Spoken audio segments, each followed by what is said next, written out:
I'm Adam Pasquarella, and welcome to episode 19 of The Power of Bold. From New York City, it's The Power of Bold, the podcast on risk-taking, entrepreneurship, and bold living.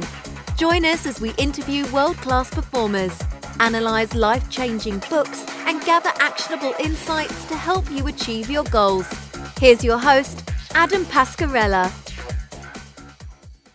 What's up, everyone? Thanks for joining me on this latest episode of the podcast.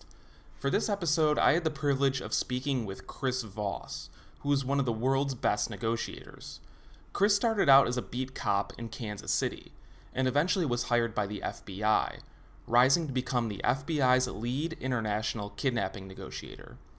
He has been in some dicey situations, negotiating with bank robbers in New York City, members of the Abu Sayyaf group in the Philippines, and groups of kidnappers in Port-au-Prince, Haiti. He speaks about his experiences in the field and his negotiation tactics in Never Split the Difference, negotiating as if your life depended on it. Simply put, this was one of my favorite interviews so far. We had a great conversation, discussing topics like Chris's background at the FBI, how he became a hostage negotiator, why Oprah Winfrey is such a great negotiator herself, why emotional intelligence is crucial in every negotiation, and why saying, "that's right," and "how do you want me to do that," can be game-changing phrases as you're negotiating. As uncomfortable as negotiation can be, it's all around us, so the sooner that you can be comfortable in uncomfortable situations, the better. Chris's book is one tool to help all of us become better negotiators. But as always, reading is one thing, execution is another. Take as much as you can from the interview and his book and put it into practice. So with all that said, I hope you enjoy the conversation with Chris as much as I did. Let's get into it. My guest today is Chris Voss, the former lead international kidnapping negotiator for the FBI. Throughout his career, Chris has negotiated hostage situations from New York City to the Philippines to the Middle East. Now he's the CEO of the Black Swan Group, which provides negotiation training and coaching for businesses and individuals. And he's also the author of the best-selling book, Never Split the Difference, Negotiating as if your life depended on it. Chris, thanks for being on The Power of Bold. Adam, my pleasure. Thanks for having me on. Now, I've got to say that I really enjoyed your book, and you provide a ton of actionable insights on how we can improve our negotiation skills. And we'll get to some of them throughout this episode. But before all that, I'd like to speak with you about how you rose to become the FBI's lead international kidnapping negotiator. So can you tell our listeners where you started in law enforcement and how you rose to become the lead negotiator? Yeah, and it's really just a matter of hard work and interest. I mean, I know that sounds like an oversimplification, but I was originally a police officer, Kansas City, Missouri Police Department. That was my first job first real job out of college. Was in patrol. Got into the FBI more because I was interested in federal law enforcement, and the FBI was hiring lots of people. I mean, I'm a pretty average Joe. Just a 4-year college degree at the time. Grades were not exceptional in any way. Basically a B student, and but got into the bureau because I think more than anything else, I knew to follow advice from people that I should listen to, which it also may sound like an oversimplification. So, I mean, if you want to ask either the people who are in charge or the people that are good at it. Those aren't necessarily the same, but you need advice from both. And when they give you advice, you got to follow it. I mean, I got into the FBI because I talked to a seasoned, experienced FBI agent. And I said, what do I need to know for the interview? And he said, well, we're gonna look for this kind of stuff. And if you don't know this kind of stuff, I mean, if you're told in advance that you should know it and you don't, then you're stupid if you don't have answers. And as it turned out, the guy was on my interview panel. And so, here's a guy on the interview panel who'd given me advice. Now, if I hadn't followed this advice, I'm sunk. I mean, I'm absolutely done. After they talk about me after the panel, he's going to say, I told this kid what to do and he didn't do it. Flip side is, when you ask the people that fall into these categories who's in charge and who's good at it. If you follow it, even if it's not the best advice, you've just recruited an unofficial mentor, because that guy or gal's ego's now on the line, and they're gonna rave about you. I don't know what this guy said about me afterwards in the interview, but I had followed his advice, and I have no doubt, because I had exceptionally high scores from my interview to get into the FBI. I was a little embarrassed. I was a little surprised at how high my interview scores were. And I look back on it, and the guy had to have raved about me, because I followed his advice. Now he's got a stake at the game. Now the exact same thing happened when I wanted to become a hostage negotiator. Exact same thing, and I didn't realize it. In any law enforcement agency, you usually have to be in the agency before you can become a negotiator. Almost every single one of them, it's an additional duty. So I had been an agent for a few years, and I was in New York, and I went to the head of the negotiation team in the New York office, a woman named Amy Bondero, and I said I want to be a negotiator, and she basically tried to shoo me away. She kind of looked at me, over her glasses, down her nose, and asked me for my qualifications, and I had none, other than the fact that when I breathed on glass, it would fog up. That was pretty much it. I was alive. But and I was an FBI agent, but I'd been a cop, and she said, were you on the negotiation team with the police department? No. You got any background in counseling or psychological background? No. Do you have a degree in psychology? Anything at all? No. She said, well, go away. You can't do it. And, I was like, no, I don't want to go away. I don't want to. What can I do? She said, there's something you could do. Go volunteer on a suicide hotline. Now, until you've done that, go away, because you're eminently unqualified. But again, she's the person that was in charge. And so I went and did what she said, and I volunteered on a hotline. I came back about 6 months later, and I said, I want you to know I've been volunteering on a hotline. She was shocked. She says, you're kidding. I go, no, you told me to do it. I did it. She said, I tell everybody to do that. Nobody ever does it. I got back to her when I wrote the book, and I wanted to include her name. That was one of the rules for writing the book. If I wanted an agent's name in the book and it was unclassified, I had to have that agent's permission.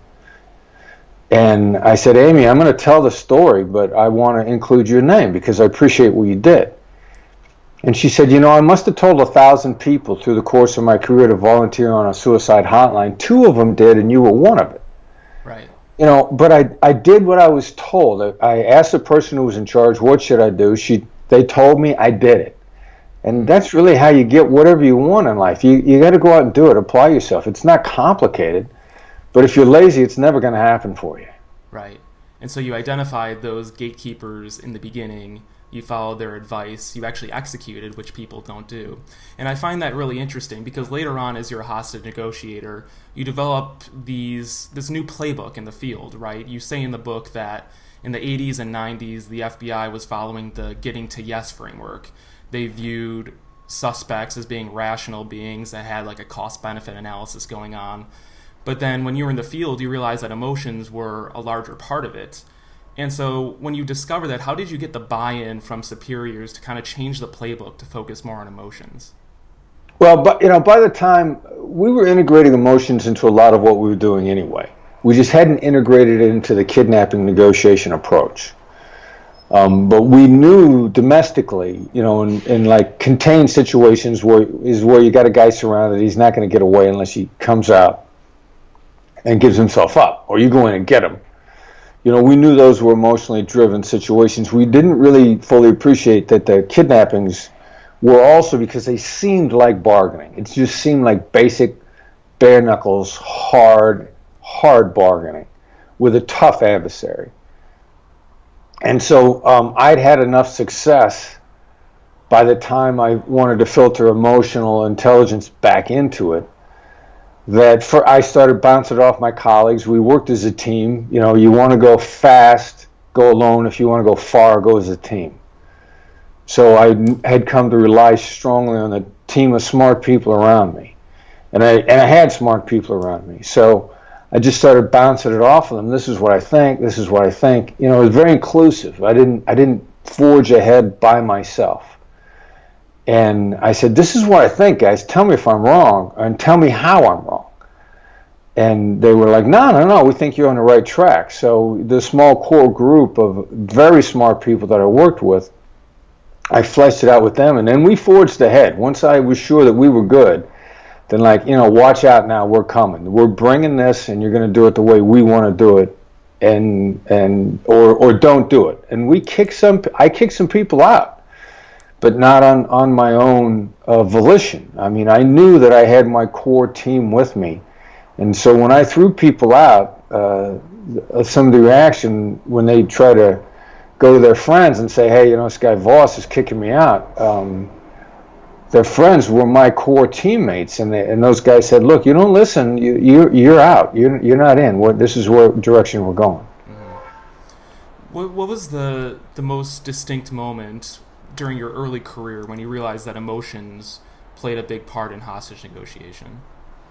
Well, there were a couple moments. One was when I was first learning on the suicide hotline that I volunteered on, and just began to work magic by doing what they told me to do. And just making huge differences in people's lives. And so then I thought, this stuff's just too powerful. It has to apply to everything.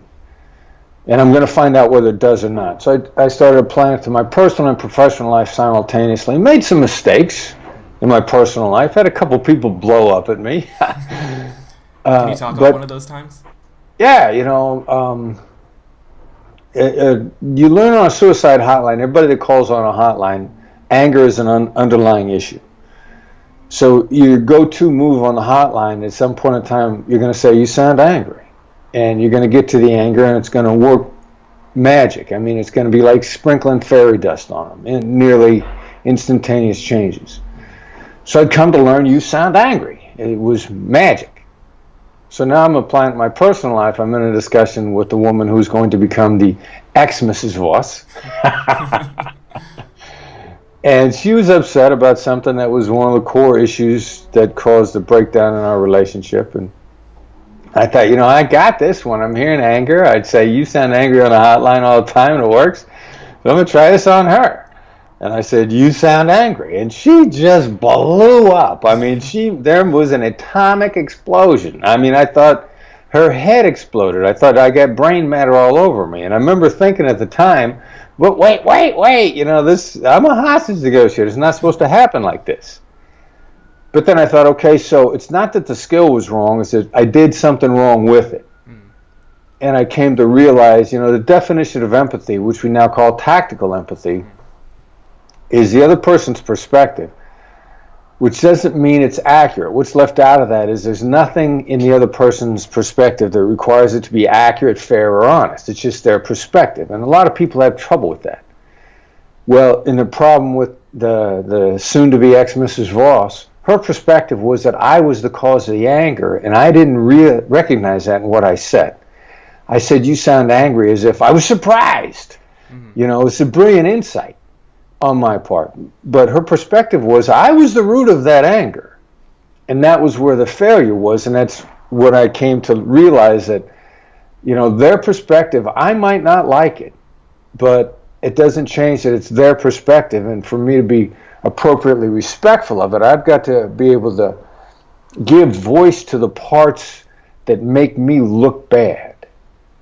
And a lot of people are afraid to do that. It requires a fearlessness. But when you can wrap your mind around that, the power is incredible. Right, and like you were saying, a lot of negotiation is about empathy. You call it tactical empathy, just understanding what's really going on the surface and below the surface with your counterparts. And in the book, I found it interesting because you say that if you want to look at one of the best negotiators in the world, you look at Oprah Winfrey. Oprah. So can you explain why that is?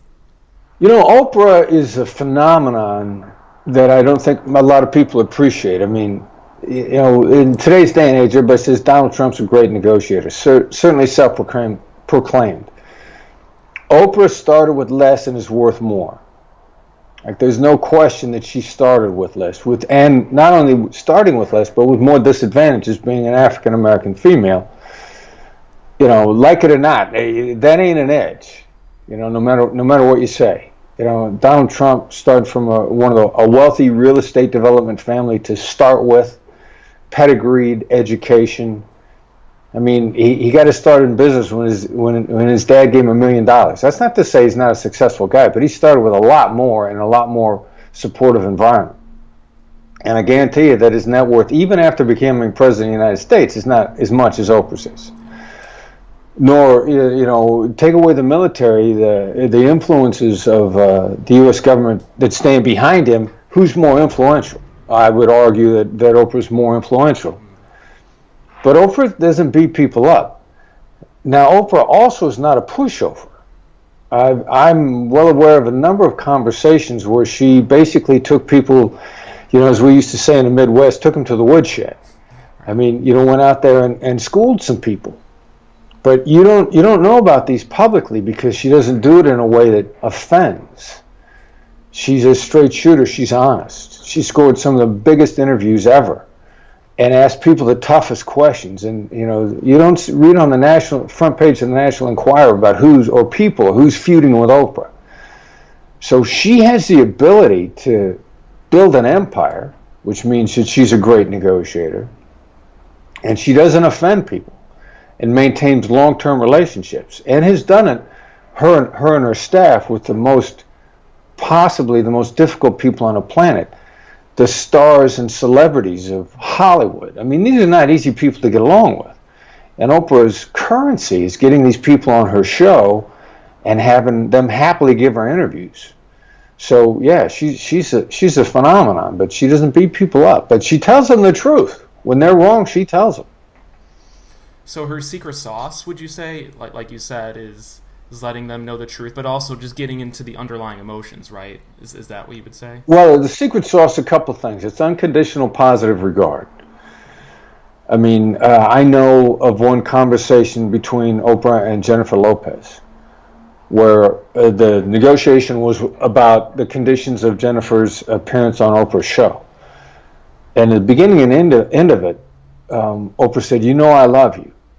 And that I would never do anything that's against your interests. Now, the subtle part of that most people miss, the most important part, is she at the end of the conversation. Like, I'm acquainted with Cindy Morey, who's been in charge of Oprah's booking and talent relations for 19 years now. And they have a phrase in the entertainment industry when they want something from you. They bring you in with a limo, but they send you home in a taxi, because once they got it, they don't care anymore. In with a limo, out with a taxi. Oprah's and her strategy is in with a limo, out with a limo. Like, when Oprah's gotten everything from you that she wants, you still get the first class treatment. And as odd as it sounds, that's really rare, because the last impression is a lasting impression, and Oprah and everyone that works for her is absolutely determined that the last impression will always be positive, and that's a game changer. Right. And if we could just transition to your book for a little bit. I loved it. It was just a very engaging read, not only because of the stories from your experience, but the strategies and tactics that you offer.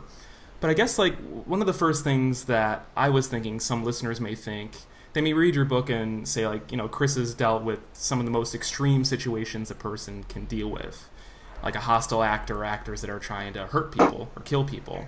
So Right. His tactics can't be applied to my life in my office. Sure, I may have a boss that's difficult, but he's not looking to kill anyone. So how would you respond to that? Well, it's the same philosophy that the FBI's profilers built their tools on. And they said the criminal behavior is just human behavior. Just another aspect of human behavior, and they built their profiles first around murderers, homicide. They just said then homicide is just intense criminal behavior or intense human behavior, and they found that all to be true. The dynamics are only more intense than not different, but they're the same dynamics. So hostage negotiation is just intense human interaction, intense emotional intelligence. Just because you've ramped up the intensity doesn't mean that you change the principles. Mm-hmm. So it's the exact same principles, just a different context than you dealing with your boss. You dealing with your boss, is still just human behavior. Maybe the intensity is less. Maybe the intensity is more. I had one guy in an airplane say to me, he said, "Prison riot, you should come to one of my Monday morning staff meetings." Right. You want to see a prison riot? So, and that's the case. I mean, it's just human behavior, more or less intensity, but still human behavior. Mm-hmm. What are the most common similarities that you see between those hostage situations and like an office meeting or something?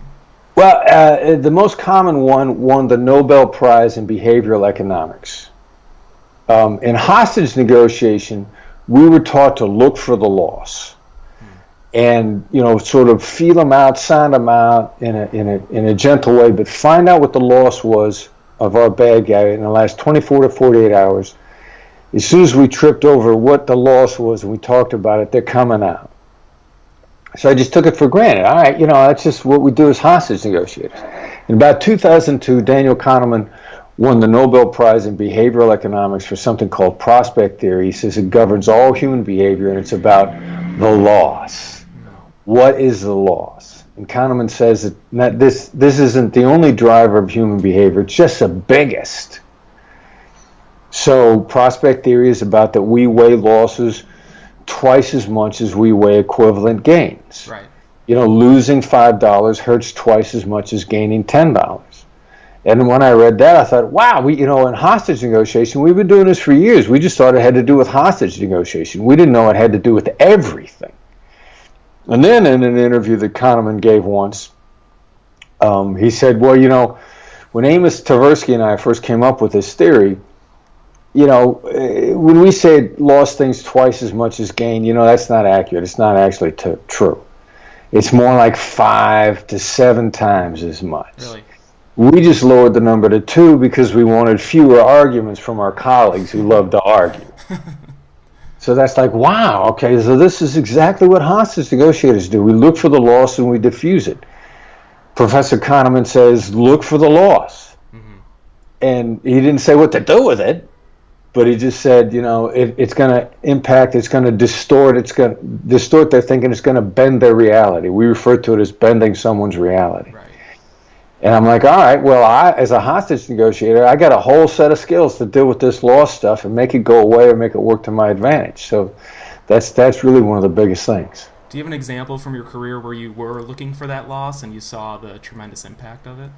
Well, it's one of the stories I tell in a book. After I left the FBI, I got my first big contract, and I'm hiring my contractors, my friends, as subcontractors for me, and I got to cut everybody's pay by 75% for a period of time, a 75% cut in pay.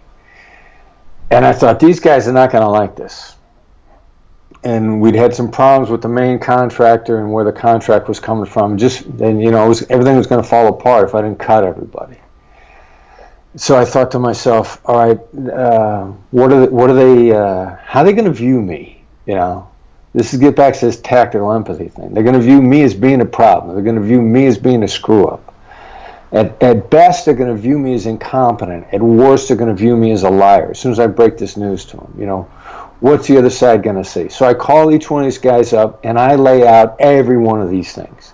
By the time we get done with this conversation, you're going to think I'm a screw-up. You're going to think I'm an idiot. You're going to think I can't plan. You're going to think I've shot my mouth off for all these years. Chris Voss, big talker, everything he was going to do when he left the FBI, first big contract, he completely screws it up. Not only, you might think I'm a liar. You might think I've intentionally deceived you. But I went negative, negative, negative, negative, negative, fearlessly. Laid it out, didn't deny any of it. I didn't say, but I want you to think this. Nothing. Laid it all out because I got to hit him with this loss thing. And so then I said to him, so I wanted to offer this to you before I took it to somebody else. Now that's loss. Yeah. Straight out. And I got dead silence. And every single one of them took the deal in that conversation. The only person that didn't waited 24 hours, and he called me back, and he said, you know what, my wife says either I take this amount of money from you or I sit at home and I make nothing. Mm-hmm. Now, that was the proposition. Right. The loss is, look, either you take this or you get nothing. But if I'd have started with that, I'd have seemed like a hostage taker myself. Yes. You pitch the loss first. Look, either take this or lose out. That's emotionally stupid, not emotionally intelligent. In order to be able to trigger pointing out the loss to someone, you have to precede it with real solid empathy. Otherwise, you cannot point the loss out to them. You seem like a terrorist yourself. So it's kind of it's a 1-2 punch. Mm-hmm. Empathy, then assertion. And you can be no more assertive with someone than pointing out the loss of what they're going to lose if they don't do it your way. So in order to avoid seeming like a hostage taker yourself, you have to lead with empathy. Right, and by leading with empathy, I think you call it the accusation audit. Is that right? Like you admit to your flaws or what you've done wrong. And I guess maybe some... And let's back up again, too, because while it might seem to many like an admission, it's not necessarily an admission. Again, it's how it looks and how it seems to them, what it looks like to them. By the time I get done with this conversation, you're going to think I'm a screw-up. Mm-hmm. That's not an admission. And actually, technically, that's walking that magic fine line that lawyers who are familiar with this say, yeah, perfect, that wasn't an admission. That was perfectly worded. And so, it's a very clear, very important, but subtle point between admission and recognition. Right. And you have to choose your words extremely carefully, obviously, to avoid that admission part. Exactly. So back to capitalizing on loss. Like, say one of our listeners is in their job. They're trying to get a higher salary with their boss or something like that. They're in a traditional salary negotiation. Maybe it's their performance review or something. So, like, how do you even start doing that? How do you start thinking about leveraging that idea of loss to kind of get a higher salary? Well, first of all, what's the boss's point of view when you're asking for more money? Sure, the boss's point of view is we need to not necessarily cut costs, but we're watching our spending. So I guess they're coming into it with the idea that they don't want to give a raise. Right. All right. So, and that's the more neutral point of view. And I needed somebody to point this out to me before I realized it was utterly true. But when we come in and ask for the boss for more money, the boss's reaction is that we're selfish. Mm-hmm. Most bosses view employees as selfish people because the only time they walk into the boss's office is when they want something for themselves. Right. Right. Nobody ever walks into the boss's office and says, "Boss, how can I make your day better today?" Exactly. How can I lift burdens off you? When people walk in, I want.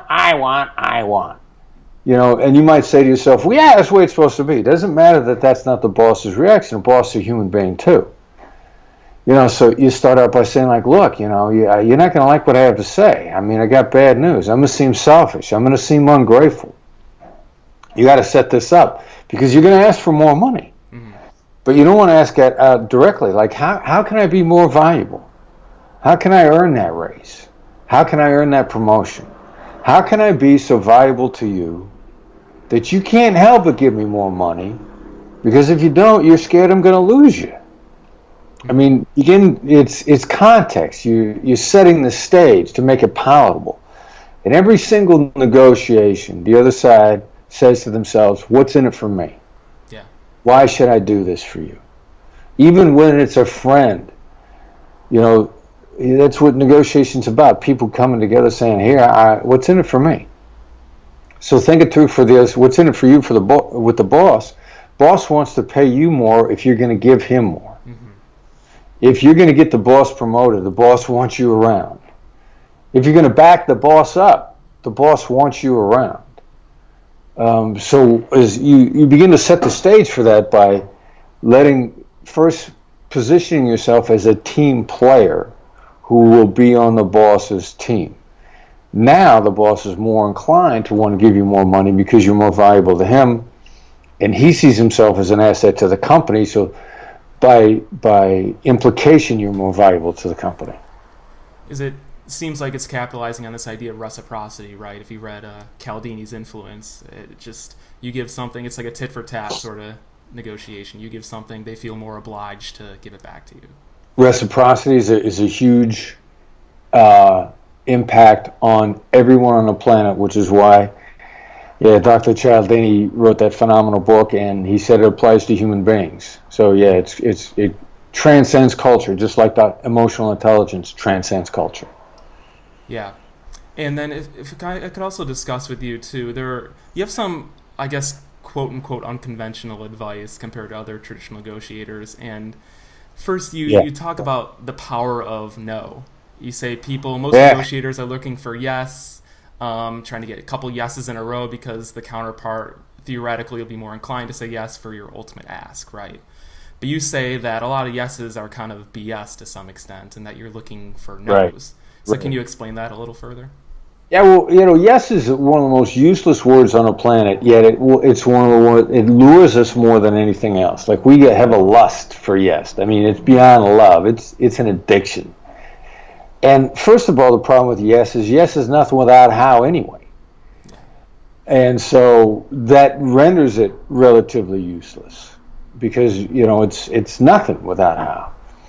The other part is, since so many people love it, so many lust for it. I mean, it's been described as the most beautiful word in any language. Then it's such an enticement, and people can give us the false yes and just walk us down a path by saying yes to us and then change their mind. I mean, every business person has been lured into yes only to find out later that it's a no. And it happens over and over and over again because we lust for yes so much. Now, the flip side of yes is, while we lust for it, we hate saying it. What do we let ourselves in for? What's the catch?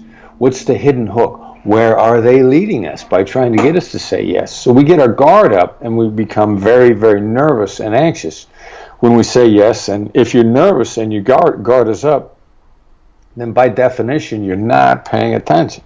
You're not focused. You're going to miss what the other side's saying.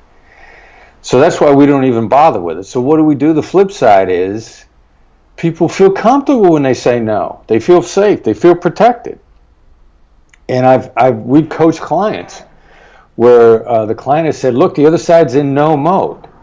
And that's all they say is no. Every single answer is no. So we're like, perfect. Just change your questions. Right. And they're like, no, that's stupid. That won't work. But it works every time. And we flip from do you agree to do you disagree?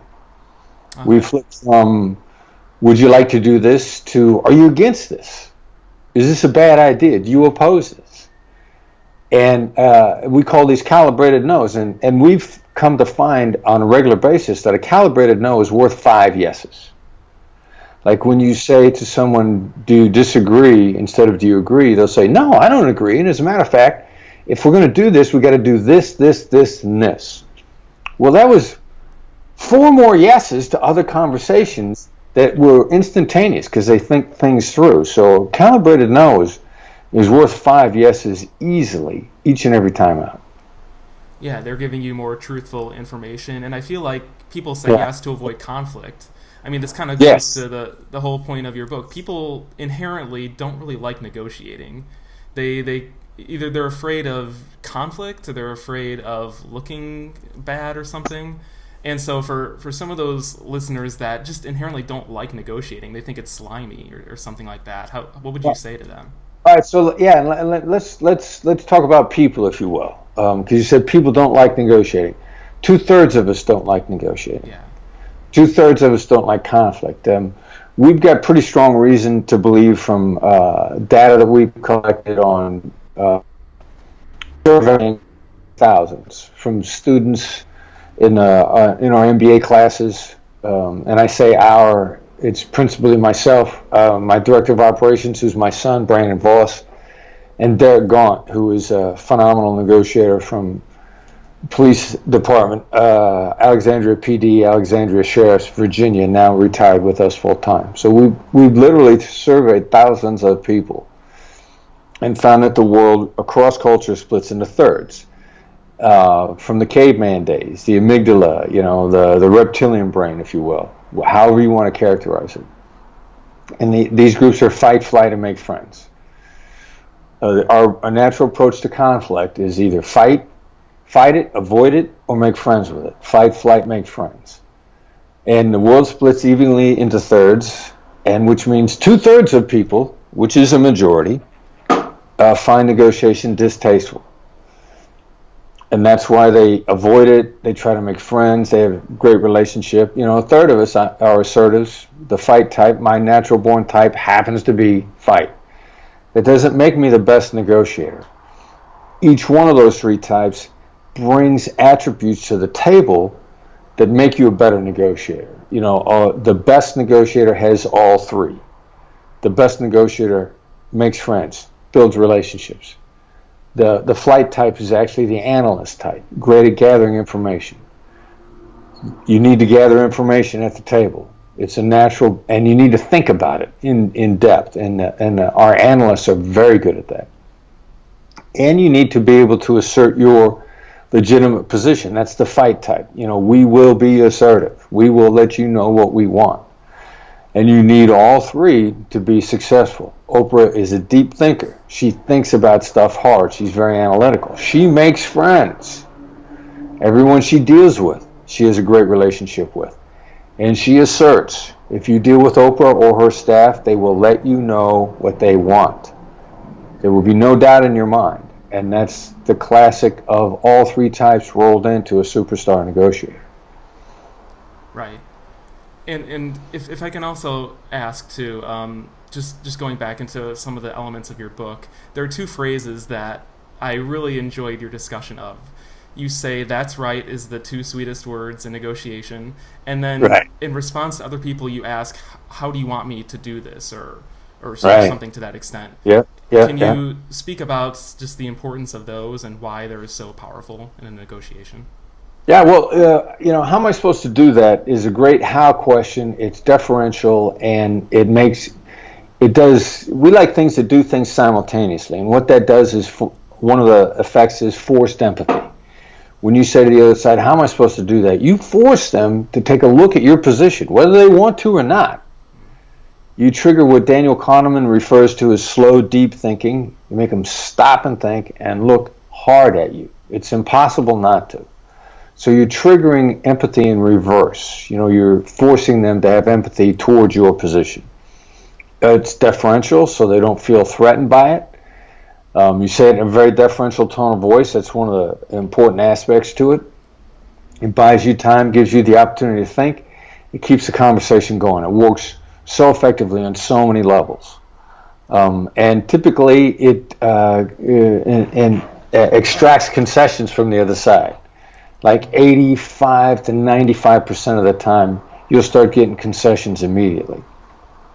Those are high percentages that make you very wealthy working with percentages like that. Exactly. So the percentages of that are very high, and it never backfires. Mm-hmm. The worst that ever happens is the other side says, because if you want the deal, you'll do it because you have to, or some version of that.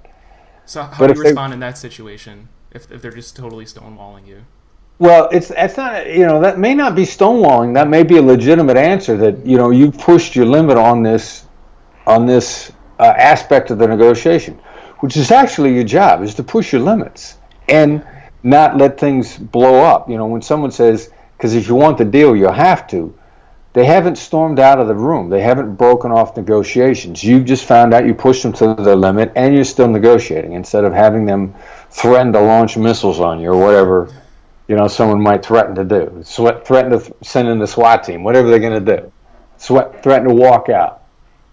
You're still in the conversation. So if you're really not going to do it, in a rare instance where you're not going to do it, your next response is another version of saying no. We've got 4 of them.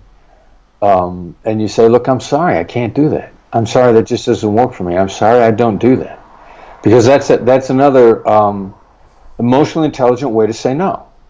It's not calling the other person a name. You know, it's leading with an I message, I'm sorry, which is a great way to let somebody know bad news is on the way. And say, I'm sorry, I can't do that. I don't do that anymore. It doesn't work for me. That's a great way to say no. And, you know, if somebody walks away, they can walk away then. Or they could say, well, what can you do? or let's talk about other things. I mean, if you're going to trigger a good answer from the other side, you've got to prompt them into it spontaneously, so it then becomes their idea. Yeah, exactly. So that's, we've got fallback positions for how am I supposed to do that, but you don't go there unless you have to. Right. And it seems like that's the Holy Grail, right? You have this idea of what you want them to agree with, but implanting that idea in their mind so they think that it's their original idea. Is that kind of the objective? I mean, it's not necessarily to manipulate people. No, 1,000%, because when we said, you and I said before earlier, yes is nothing without how. This not only gets you into the how, but then they own the how. Yeah. And when they own the how, then they will kill themselves to make it happen. Like if it's your how, they'll be like, it was your idea anyway. I don't care if it fails. Right. But if it's their how and it fails, then their ego goes with it, and people will fight to the death to protect their ego. Exactly.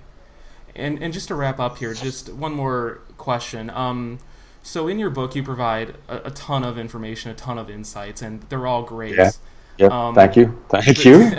I mean, you talk about the words you use, the tone of your voice, your body language. Every detail matters. So if people want to be great negotiators and read your book, they may discover these tips, but they may feel overwhelmed maybe just because there's so much you need to internalize to get to that point.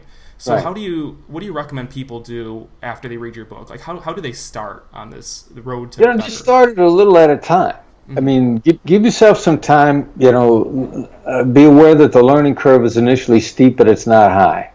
I mean, if you look at a depiction of the bell curve, then you'll see that initially you run into a steep aspect of it, but very shortly you get over to the top before you're even halfway through, and then you take off. Mm. So how do you implement that in your daily life? Pick a skill. It doesn't matter what it is. Let's say it's a nicer tone of voice. And say, today is nice tone of voice day. I'm going to still do all the stuff I did before. I'm just going to sound super awesome while I'm doing it. I'm going to smile to everyone I talk to. I'm going to slow down. And let yourself do it for a day. And if you're adopting a good habit, it'll feel awkward, but since it's a good habit, it'll move you ahead in good ways. Like, it's not going to hurt you. You cannot hurt yourself, no matter what your discussion is. If you smile at somebody, if you have a great tone of voice, smile on the phone. Yeah. I mean, people that are listening to me right now know I'm smiling. Exactly. Because they could feel it. So, adopt it a little at a time. Do it for a day. Do it for an hour. If a day is too much, if you lose focus, say, all right, lunchtime. I'm smiling at everybody. No matter what happens, I'm going to smile. Because great tone of voice is one of the great subtle power techniques. And so spend a day on one thing. And then when you're good, pick another thing on another day. Make Tuesdays mirror day. Mirrors is when you repeat the last 3 words of what somebody said. So today's mirror day. It's all I'm going to do all day long. If you're going to pick a period of time to do it, make it be the first period of time of the day. Because what's going to happen is, all right, so the first hour of the day, I'm going to mirror. You're going to go like, wow, this is cool. I'm going to do this all day long. I'm having so much fun. Instead of, don't let it be the last hour of the day. Because then you're a big scaredy cat. You're a chicken. Let it be the first hour of your day and then see what happens. And if it doesn't work out, I still got the rest of the day to fix everything. So yeah, make it the first hour. Right. Well, that's terrific advice. I'm going to adopt that starting today, maybe tomorrow. And first thing in the morning, man. Mirror everybody that you run into. Be a mirroring wild man. Exactly.